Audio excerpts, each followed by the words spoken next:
The alarms were still screaming when consciousness slammed back into me, sharp and merciless as a plasma strike. White lights flickered overhead in jagged pulses, turning the medbay walls into shifting slabs of silver and shadow. My lungs burned, my vision tunneled. The air tasted like sterilizer and ozone, fresh disaster. A cool hand pressed firmly against my chest. "Pilot Jace Arden," a melodic voice murmured, steady despite the chaos. "You must remain still." I blinked hard, forcing the haze to clear. The figure leaning over me wasn't human. Tall, silver-skinned, eyes glowing a deep, impossible violet that seemed to pull my fractured thoughts into order. Luminous strands traced across her temples in delicate patterns, pulsing as if echoing my heartbeat. "Where?" I rasped. "You are in the Vesper Spire medbay," she said. "You were caught in the reactor tremor. You are safe now." Her voice was calm in a way that made me feel anything but. "I am Saren. I am stabilizing your neural patterns." Her fingers swept across my forehead. A chill rolled down my spine, like cold lightning rearranging my nerves with a precision no human medic could match. Panic clawed at my throat. I did what I always did when fear crept too close, I joked. "With how close you're getting," I muttered weakly. "Guess we're married now." Saren stopped. Every hovering light fixture softened, dimmed, as if the med bay itself were holding its breath. Her pupils widened, violet deepening, shimmering. She leaned down until her lips nearly brushed my ear. "You're mine now," she whispered. My smile died instantly. "Wait, what?" Her palm pressed to my sternum. A ring of pale blue light rippled outward, sinking beneath my skin like warm ink. "Saren, what did you just do?" She gazed down at me with unsettling certainty. "You invoked an Arendari vow," she said softly. "A binding union. It cannot be undone." "You're telling me," I said, fingers gripping the side of the medbed as a wave of vertigo rolled through me, "that saying one stupid sentence married me to you?" Saren stood a measured distance away, hands folded neatly behind her back, posture impossibly calm. Her silver skin reflected the dim light, and the glowing markings along her temples fluttered like startled wings. "To your people, Jace, words are casual. To mine, they are binding intent." The bond responded to what it perceived as a declaration. I was half dead and fully delirious. "Intent does not require clarity," she replied, tilting her head. I groaned, scrubbing a hand over my face. "Great, fantastic," I joked. "Now we're bonded." Saren stepped closer, her presence both soothing and terrifying. "The bond has already begun forming. You may feel impressions." "I don't feel any." A sudden surge of emotion hit me like a pulse of warm water, calm curiosity, tinged with something bright and fascinated. "Not mine," I jerked back. "Okay, nope, absolutely not, that wasn't me." Saren nodded. "That was me. The link is functional." "You're in my head," I said, heart slamming against my ribs. "Get out of my head." "I cannot. Not yet. But I can teach you to shield your thoughts." "That requires accepting this bond." "That requires privacy," she corrected evenly, "which you seem to desire." Before I could respond, the medbay doors hissed open. Commander Hale marched in, jaw clenched, eyes wide with disbelief.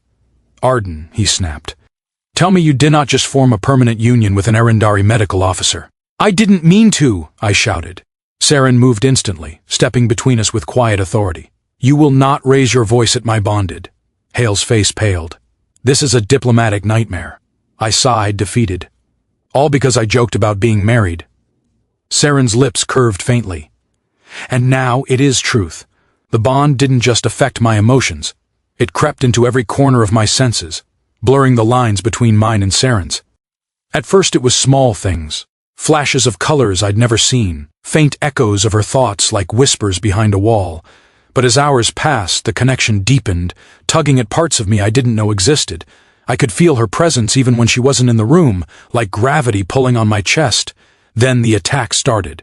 The first explosion rocked the Vesper Spire so violently that ceiling panels rained down like shrapnel.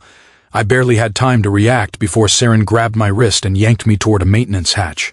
Her grip was firm, urgent, terrified. "Move, Jace," she ordered. Her usually calm voice cracking under strain. We dove into the narrow corridor just as a second blast tore through the medbay.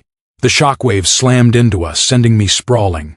Saren pressed her hands to my temples, stabilizing the bond before the psychic static overwhelmed me. "What the hell was that?" I gasped. "Factions," she said, breathing hard. "Some want to break our bond. Others want to use it." "Use it how?" Her silence stretched, heavy and deliberate. Finally she spoke. The Irindari believe a human-Irindari bond could awaken an ancient construct, a weapon created by my ancestors, the Ether Core. A weapon, I whispered, not a conventional one, a psychic engine, something that responds only to linked minds. She looked away, guilt flickering through the bond as clearly as sunlight. I was not supposed to tell you unless the prophecy proved true. And now it is? Her violet eyes met mine. The bond is amplifying you.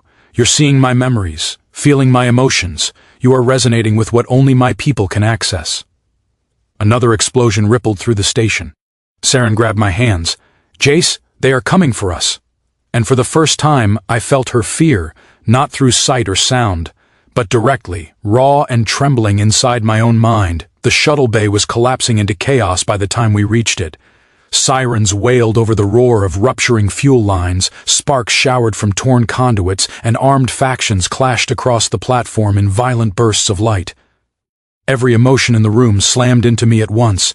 Panic, rage, desperation, all amplified through the bond until it felt like my skull might split open. Saren gripped my hand, grounding me. Focus on me, she urged. Only me. Her voice cut through the storm like a clean blade. The noise of 100 terrified minds quieted, condensed into a single thread. Her presence, her steady determination pulsing warm against my chest. With her anchoring me, the psychic overload receded enough for us to move. We sprinted across the fractured platform toward a small emergency shuttle. A beam of searing red energy lanced past us, scorching the ground inches from my feet. I staggered, but Saren dragged me upright. They're trying to separate us, she shouted. Not happening. Another detonation shook the bay, knocking us both to the floor.